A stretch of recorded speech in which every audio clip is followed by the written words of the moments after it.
আসসালামু আলাইকুম, সবাইকে স্বাগতম।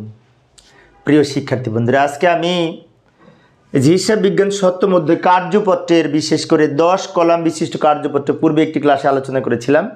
আজকে আরও একটি সেবামূলক প্রতিষ্ঠানের কার্যপত্র কীভাবে করা যায় তা আলোচনা করার চেষ্টা করব। তো আলোচনায় আছে আমি মোহাম্মদ সিরাজুল ইসলাম, বরিশাল সরকারি model school and college Barishal. চলো শুরু করা যাক। তো প্রিয় শিক্ষার্থী বন্ধুরা, এই যে আমি আরও একটি অঙ্ক উপস্থাপন করেছি এইখানে।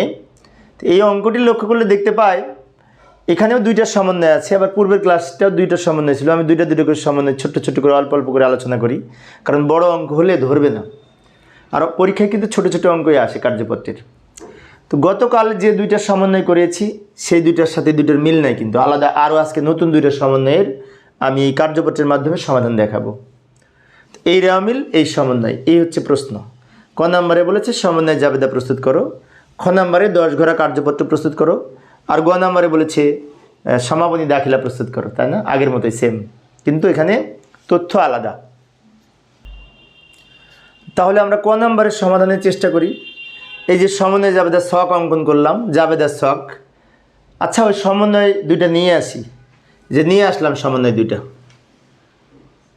তো 1 নম্বর সমন্বয়ে বলেছে অনুপার্জিত সেবা আয় 1000 টাকা অর্জিত হয়েছে।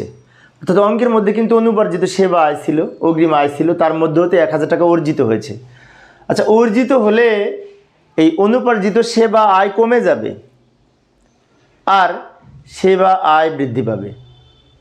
তো অনুপার্জিত সেবা আয় দায় কমে গেলে ডেবিট, সেজন্য আমরা জাবেদা করব, তারিখ লিখব, লেখার পরে জাবেদা করব অনুপার্জিত সেবা আয় ডেবিট আর সেবা আয় ক্রেডিট। কেন হলো আরেকবার বলছি, লক্ষ্য করি। অনুপার্জিত সেবা আয় দায় কমে গেলে ডেবিট হয়, আর অনুপার্জিত আয় অর্জিত হয়েছে মানে কি আয় বৃদ্ধি পেয়েছে, যেটার নাম সেবা আয়। সেবা আয় বৃদ্ধি পেলে ক্রেডিট হয়, সেজন্য সেবা আয় হিসাব ক্রেডিট করেছি।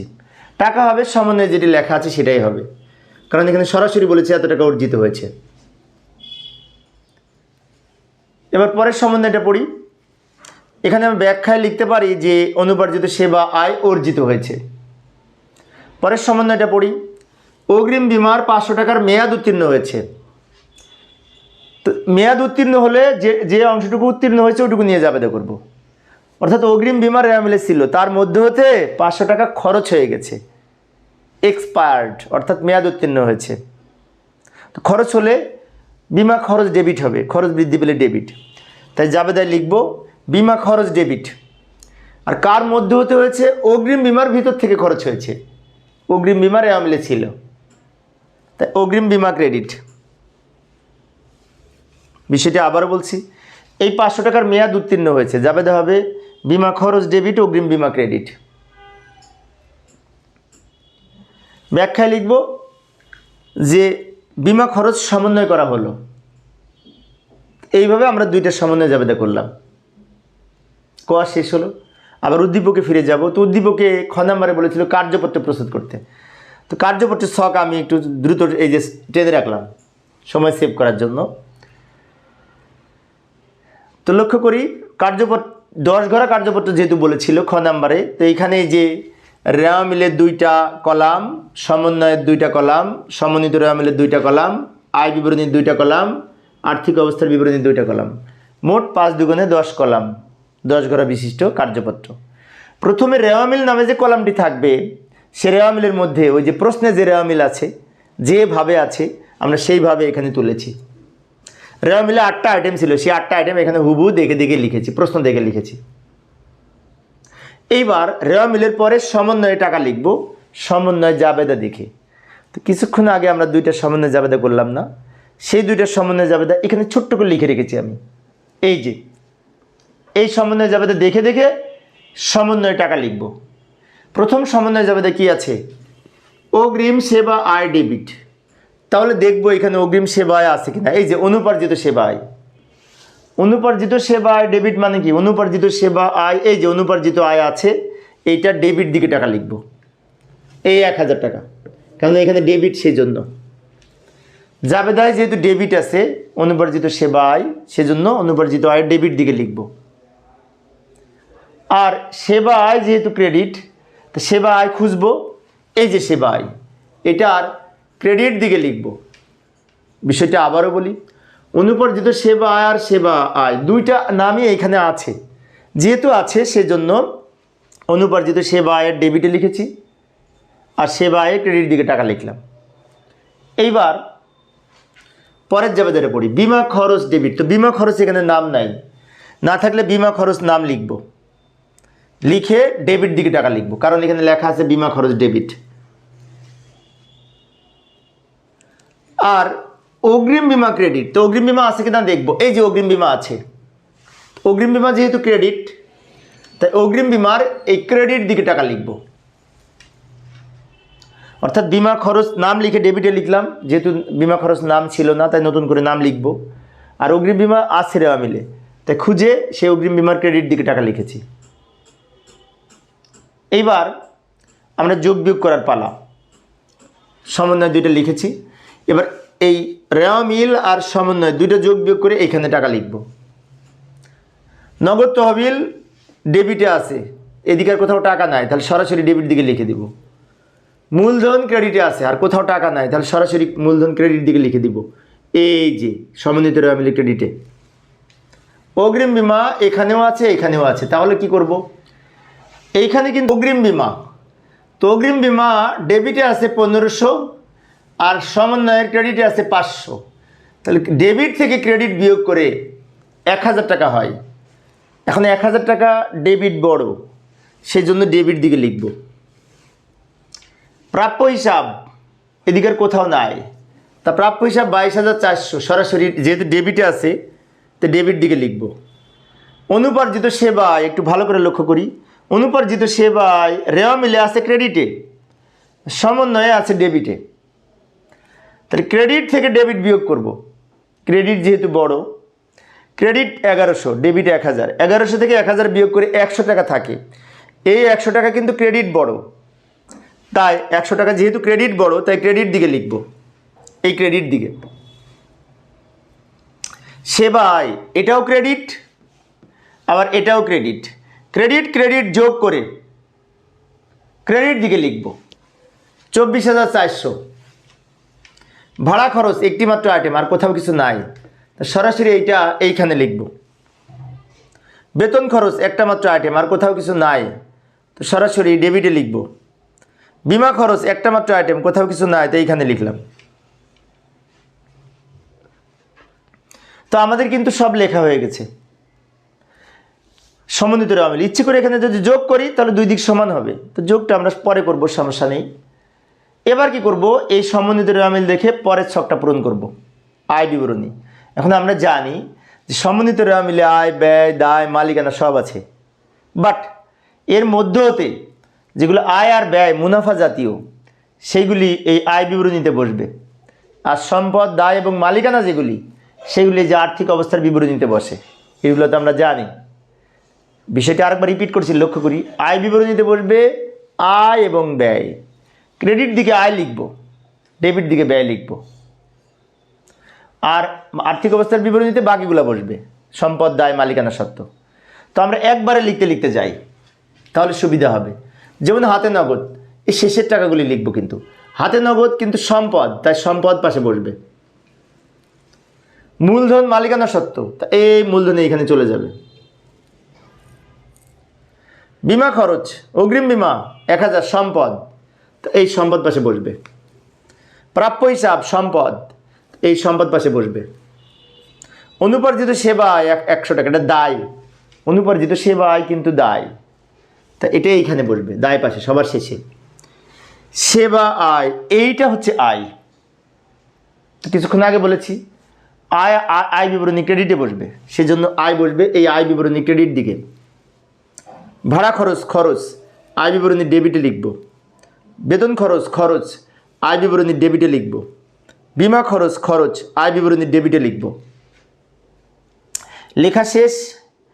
এইবার আমরা যোগ বিয়োগ করব। তো সবার আগে এই যে আয় বিবরণীতে যে টাকা লিখেছি, ক্রেডিটে একটা ডেবিটে 1 2 3টা, এগুলো যোগ বিয়োগ করে নিট লাভ অথবা লস হবে সেটা বের করব। তাহলে এই দুটা যোগ বিয়োগ করার সময় দেখব কোন সাইড বড়। ক্রেডিট সাইড বড়, কেন এখানে একটা আইটেম কিন্তু একটাই 24000, আর সবগুলো যোগ করে 24 হবে না। ক্রেডিট সাইড যেহেতু বড় তাই এই ক্রেডিট সাইডে যে টাকা সেটা নিচে লিখব, যেহেতু বেশি সেই জন্য। এবার এই টাকাটা এইদিকে নিয়ে আসব, নিয়ে আসার পরে এই টাকা থেকে এই তিনটা বিয়োগ করে এইখানে লিখব উদ্বৃত্ত হিসেবে, সেটার নাম হবে নিট মুনাফা। বিষয়টা আবারও বলছি, এটা এখানে লিখলাম, এটা এখানে নিয়ে আসলাম। এবার এটার থেকে এই তিনটা মাইনাস করব ক্যালকুলেটর ব্যবহার করে। এইটা থেকে মাইনাস এত মাইনাস এত মাইনাস এত, যেটা টাকাটা হবে এখানে লিখব, এইটার নাম হবে নিট মুনাফা।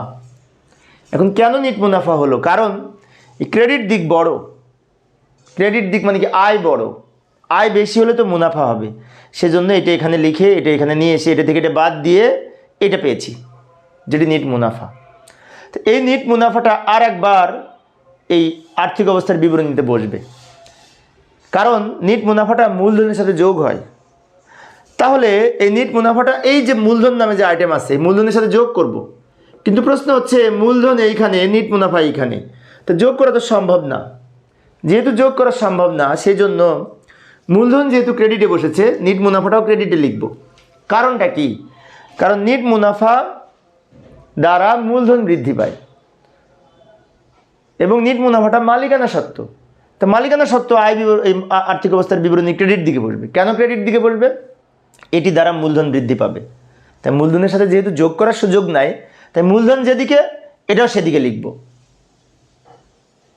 এবার আমরা এই দুই সাইড যোগ করলে মিলে যাবে, এইটা যোগ করে এই টাকাটা হবে আর এইটা যোগ করে এই সেম সেম টাকা হবে। সবার শেষে সব ডাবল দাগ দিয়ে দিব, এখানে প্রত্যেকটা আইটেমের নিচে ডাবল দাগ দিয়ে দিব। এইভাবে আমরা এই কার্যপত্র করতে পারি 10 গড়া, এবং এগুলো আমরা যোগ করে দেখিয়ে দিতে পারি, না করলেও হবে, তবে এইগুলো অবশ্যই যোগ করতে হবে শেষেরগুলি। এই ছিল আমাদের খ নাম্বারে কার্যপত্র 10 গড়া বিশিষ্ট। এখন গ নাম্বারে বলেছিল সমাপনী দাখিলা প্রস্তুত করো। তো সমাপনী দাখিলা সাধারণত এই যে আয় বিবরণীতে যে আইটেমগুলি বসেছে এইগুলি নিয়ে হয়। কি কি বসেছে লক্ষ্য করি, এখানে 1 2 3 4 5টা আয় বিবরণীর টাকা আছে। একটা আয়, 3টা ব্যয়, 4টা হলো, আর এই নিট লাভ একটা। এইগুলি নিয়ে সমাপনী দাখিলা হবে। সমাপনী দাখিলার ইংরেজি হচ্ছে ক্লোজিং জার্নাল। কেন করা হয় তাই না? সমাপনী দাখিলা করা হয় এই অস্থায়ী হিসাব যেগুলি আয় ব্যয় নিট মুনাফা এই সমস্ত হিসাবের উদ্বৃত্তগুলি বন্ধ করার জন্য, আয় হিসাব এবং ব্যয় হিসাব বন্ধ করার জন্য সমাপনী দাখিলা দেওয়া হয়। সমাপনী দাখিলা মূলত 4টা, আয় নিয়ে করবো একটা, ব্যয় নিয়ে একটা, 2টা হলো, নিট মুনাফা নিয়ে একটা, অথবা নিট লাভ নিয়ে যাই বলি না কেন, নিট মুনাফা বা নিট ক্ষতি নিয়ে একটা। এটা নিট মুনাফা আছে, তাহলে আয় নিয়ে একটা, ব্যয় সমূহ নিয়ে একটা, নিট মুনাফা নিয়ে একটা, আর একটা হয় উত্তোলন নিয়ে, কিন্তু এই অঙ্কে উত্তোলন নাই, সেজন্য উত্তোলন নিয়ে আমরা সমাপনী দাখিলা করব না। তাহলে প্রথমে আমরা করব আয় নিয়ে, তারপরে ব্যয়গুলি নিয়ে, তারপরে এই নিট মুনাফা নিয়ে। এখন প্রশ্ন হচ্ছে আয় নিয়ে কি জাবেদা করব? আয় নিয়ে জাবেদা করব, আয় তো সাধারণত ক্রেডিট উদ্বৃত্ত, তো আয় হিসাব বন্ধ করার জন্য সেবা আয় ডেবিট করব, আর এই সেবা এটা কিন্তু আয় বিবরণী ক্রেডিট দিকে লিখছি, সেজন্য আয় বিবরণী ক্রেডিট হবে। আবার ব্যয়গুলোর জন্য হবে আয় বিবরণী ডেবিট। কেন ডেবিট হবে? এই ব্যয়সমূহ আয় বিবরণী ডেবিট দিকে লিখেছি, সেজন্য আয় বিবরণী ডেবিট, আর এই ব্যয়গুলির নাম ক্রেডিট হবে। আর নিট মুনাফার জন্য, নিট মুনাফা কিন্তু আয় বিবরণী ডেবিট দিকে লিখছি, তাহলে আয় বিবরণী ডেবিট, আর এটা মূলধনের সাথে যোগ হয়, তাই মূলধন হিসাব ক্রেডিট।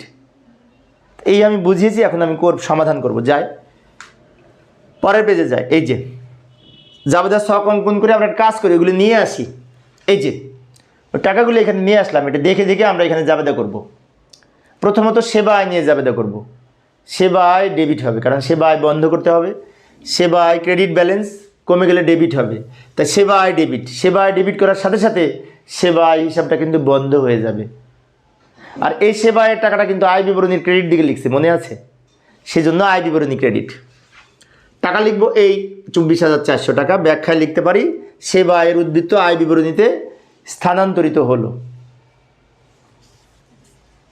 এবার ব্যয়গুলি নিয়ে জাবেদা করব। ব্যয়গুলি কিন্তু আমরা আয় বিবরণী ডেবিট দিকে লিখছিলাম, মনে আছে? আয় বিবরণী ডেবিট দিকে ব্যয়গুলো কিন্তু লিখছিলাম, সেজন্য আয় বিবরণী ডেবিট।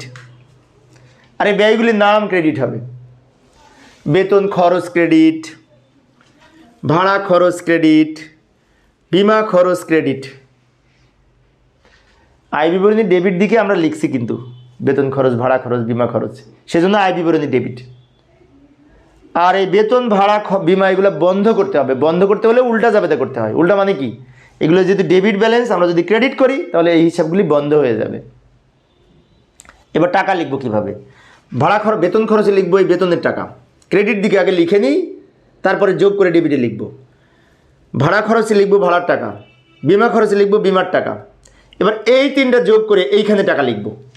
আগে ক্রেডিট লিখে নিব এগুলো দেখে, তারপরে এই তিনটা যোগ করে এইখানে টাকা লিখব। ব্যাখ্যায় লিখতে পারি ব্যয়সমূহ, ব্যয় হিসাবসমূহ আয় বিবরণীতে স্থানান্তর করা হলো, অথবা লিখতে পারি ব্যয় হিসাবসমূহ বন্ধ করা হলো। দুইভাবে ব্যাখ্যা লেখা যায়। এবার আসি এই নিট মুনাফা নিয়ে জাবেদা করব। তো নিট মুনাফা আয় বিবরণী ডেবিট দিকে লিখছিলাম, কিন্তু এই যে কার্যপত্র করার সময় খেয়াল করেছে হয়তো, সেজন্য আয় বিবরণী ডেবিট। আর এই নিট মুনাফাটা মূলধনের সাথে যোগ হয়, তাই মূলধন হিসাব ক্রেডিট। ওই নিট মুনাফা 7,200 টাকা। ব্যাখ্যা লিখব নিট মুনাফা মূলধন হিসাবে স্থানান্তর করা হলো। অ্যাকচুয়ালি নিট মুনাফার জাবেদাই কিন্তু আয় বিবরণী ডেবিট, মূলধন ক্রেডিট, খেয়াল রাখবো। এইভাবে আমরা এই সমন্বয় জাবেদা করে, সেই সমন্বয় জাবেদা দেখে কার্যপত্র প্রস্তুত করে ওই কার্যপত্র থেকে এই সমাপনী দাখিলা প্রস্তুত করতে পারি। তো প্রিয় শিক্ষার্থী বন্ধুরা, এই ছিল আমার আজকের আলোচনার বিষয়।